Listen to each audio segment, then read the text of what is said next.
For 15 years, Divine has ran from her family's shadows, from the whispers of curses, the nightmares, the fear that chained every woman before her. Faith in God, abandoned, hope, faded. But when an anonymous package appears on her doorstep, the same eerie gift she swore she'd never see again, Divine is forced to face the haunting question. What if the thing you've been running from never stopped following you? And what if faith in God is your only way out? Will she go back? Sit back, relax, and enjoy this powerful story. On a humid evening in a bustling part of Ibadan, Divine sat on the wooden bench outside her small bungalow.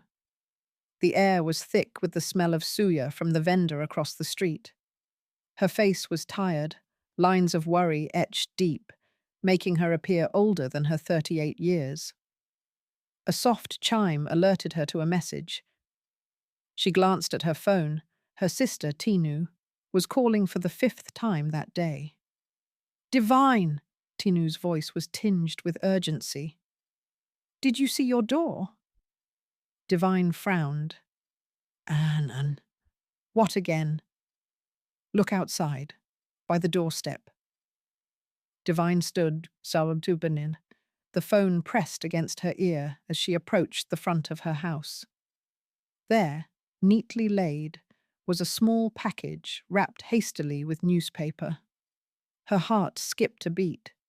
She had been receiving such packages sporadically for weeks, each one dredging up ghosts from her past. "It's another one," Divine sighed into the phone. "Iyawu!" Tinu exclaimed, switching to Yoruba in her worry. "Are you not tired of these things? You need to do something serious, maybe spiritual." "I don't believe in all that anymore, Tinu." Divine's voice was firm but laced with underlying fear. "More than 15 years since I left those things. But I can't talk now," Divine cut in, ending the call abruptly. She picked up the package, her hands slightly trembling. Inside, Divine sat at the kitchen table, the package untouched in front of her. The room was messy, reflecting her chaotic mind. She rubbed her temples and exhaled deeply, as memories of a life she tried to forget invaded her mind. Her mother had always warned her about generational curses, stories that haunted their family line. They had lived in constant fear of the unseen. But the church had become a mere distant memory after she lost her faith. Now, here it was, catching up. Divine knew she needed to talk to someone who understood more than just the surface. Her phone beeped with another text, breaking her train of thought. It was an unexpected message from Adekemi, her childhood friend who had once shared her spiritual battles. "Are you free to talk?" Divine hesitated, then typed back, "Yes. Can you come over?" Within an hour, Adekemi was there, her vibrant Ankara dress a stark contrast to the dreariness of Divine's home. They sat in the living room, the windows open to allow the breeze to fill the space. "I knew you'd need me," Adekemi said gently, looking at her friend. "I could feel it." Divine shook her head. "These things won't stop. Every time I think I'm free, there's another reminder." "You still have the old Bible?"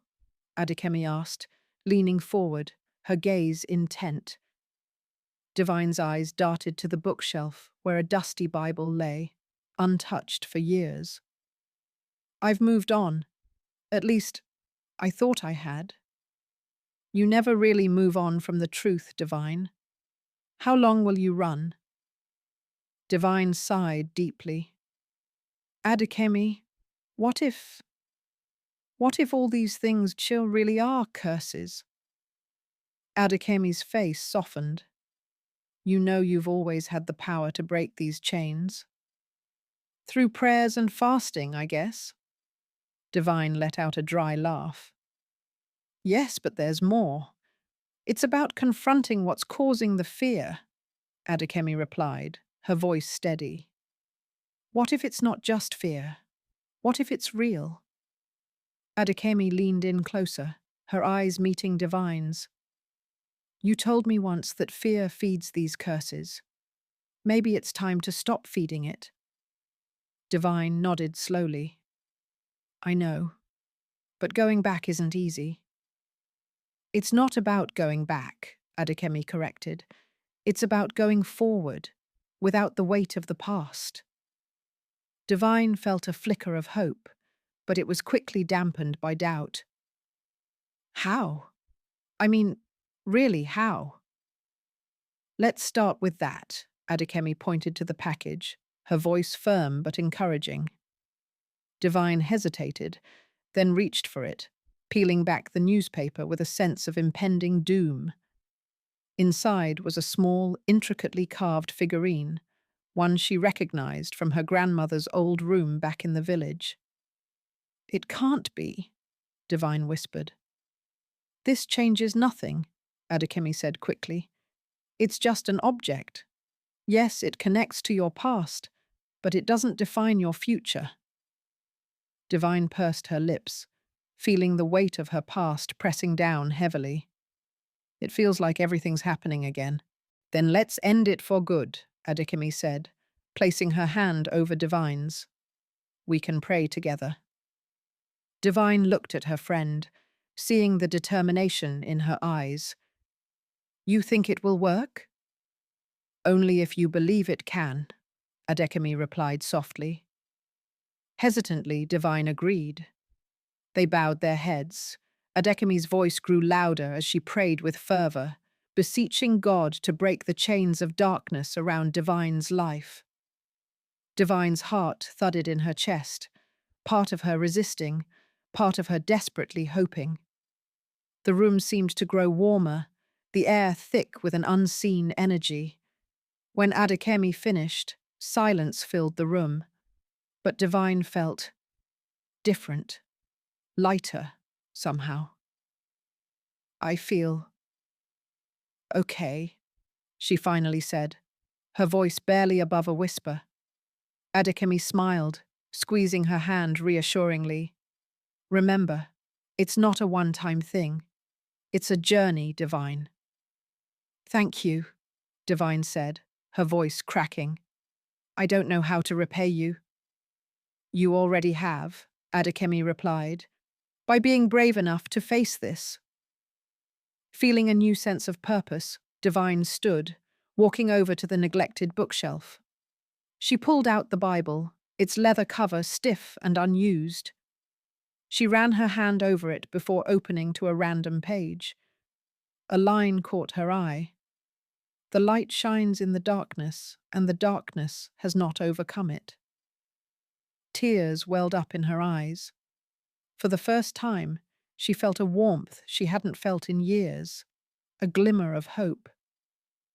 They sat in comfortable silence, the clock ticking steadily, marking the passage of time. But just as Divine began to feel at peace, a loud knock echoed through the door. She and Adekemi exchanged wary looks. Who could that be? Divine wondered aloud, her heart skipping a beat as anxiety flooded back. She opened the door cautiously, revealing a stranger standing on her porch.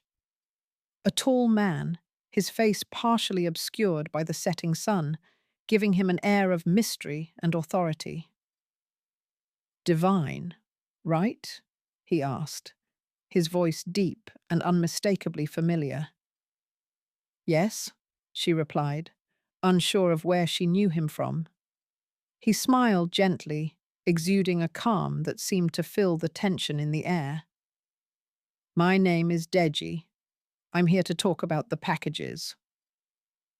The revelation hung in the air between them, the weight of his words marking a new beginning and an uncertain end. Divine's eyes widened as she stood face to face with the stranger on her porch. Deji? Talk to me about what? She asked Bigwood, reluctant but intrigued. Deji stepped forward cautiously, keeping a respectful distance. It's about the packages you've been receiving. They aren't random. Divine's heart skipped again. She remembered the intricately carved figurine from her grandmother's old room. What do you know about them? We need to talk somewhere private, Deji said softly. This isn't just about packages, Divine. It's about your past. Divine stepped aside reluctantly, gesturing him in. All right, but this better be good. Inside, Adekemi and Divine sat across from Deji. The tension in the room was palpable. Deji looked at the women with sincerity. I owe you an explanation. Those packages are connected to a promise I made years ago. Divine glanced at Adekemi, then back at Deji. Her eyes narrowed. What promise? My father knew your family. He made me swear to protect the lineage when he passed on. He always spoke of the curses. Divine leaned back, processing the revelation. And that means sending me haunted relics. No, Deji shook his head. They were not meant to frighten you. It's a warning. The old beliefs hold weight, but I wanted you to be aware that not everything can be explained logically. Silence filled the room as Divine absorbed Deji's words. She ran her hand through her hair in frustration. I left all these beliefs behind with good reason. But the beliefs haven't left you, Adekemi remarked, her expression softening with understanding. Divine turned to Deji. What are you suggesting I do? Deji looked earnestly at Divine. Confront your ancestors' choices. Accept the past and forge a new future. Divine sniffed, tears threatening to spill. I've tried, but each package haunts me. What if I can't escape? You're stronger than you think, Adekemi encouraged, squeezing Divine's hand. If this truly comes from the past, Divine started carefully, then how do I begin to heal? The only way forward is through acceptance and understanding, Deji replied, his voice calm and measured.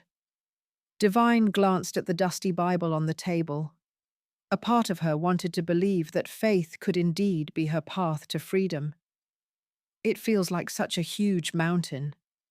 Deji leaned forward. You don't have to climb it alone. We all stand with you. And the packages? Divine asked, her voice small. Once you embrace your lineage and reconcile the pains of the past, they will stop, Deji assured. There was a pause as Divine considered her next step. The room felt charged yet supportive. Adekemi watched Divine closely. Let's do this together, she said. Divine nodded slowly. All right, I'll try. Deji smiled gently, relieved. Good. We can start with a visit to your grandmother's village. The answers you seek might be there. Divine exhaled deeply, feeling both apprehensive and hopeful. Then that's where we'll start. That evening, as Divine packed a small bag, she felt a quiet determination settle within her. Adekemi sat by, folding some clothes. This is a brave step, Divine. Remember, you set the course for your own life. Divine looked at her friend with gratitude. I'm blessed to have you. The next morning, Divine, Adekemi, and Deji embarked on the journey to her grandmother's village. The drive was long, punctuated with long, silenced stories. As they approached the village, Divine's heart thudded against her chest. Memories wrapped tightly around her like a thick fog. In the village, they were greeted with warm smiles and curious glances.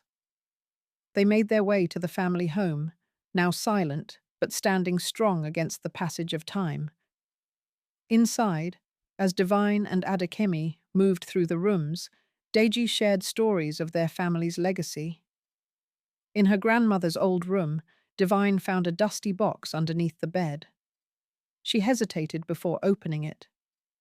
Inside were letters and old photographs. Faces of ancestors looked up at her, faces that had known the same fear she felt now, but also faces of resilience and faith. Divine sat amidst the memories, tears rolling freely. She whispered a prayer, not asking for deliverance but for strength. As the sun set, she felt the beginnings of peace wash over her. Her burdens felt lighter. Adekemi sat beside her, silently supportive. Deji watched, sensing a transformation. "This is just the beginning, Divine," he said gently. Back in Ibadan, life returned to a new normal. The packages stopped arriving. Divine walked more confidently, her faith a strengthening presence in her life. One evening, Divine and Adekemi sat reminiscing about their recent journey. Divine smiled, a deep contentment in her eyes. Tinu called, her voice filled with relief to hear the joy in her sister's tone. However, just as Divine thought tranquility had fully returned, another package arrived one morning. But this wasn't like the others. "Who's it from?" Divine wondered aloud, apprehensive yet curious. As Divine opened it, she found not an object, but a letter addressed directly to her. Her eyes widened as she read silently, her breath quickening with each word. Suddenly, Divine looked up, her expression of shock palpable. "It's from someone I never expected," she whispered to Adekemi. "Who?" Adekemi asked, concerned. Divine swallowed hard. It's from my mother." The revelation hung in the air, raising new questions and hinting at secrets yet untold. The end was not as close as it seemed. I hope you enjoyed this story, as I enjoyed narrating it. Be sure to smash that like button so I can get part 2 out to you quickly.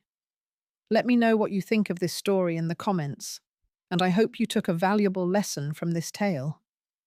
Until next time.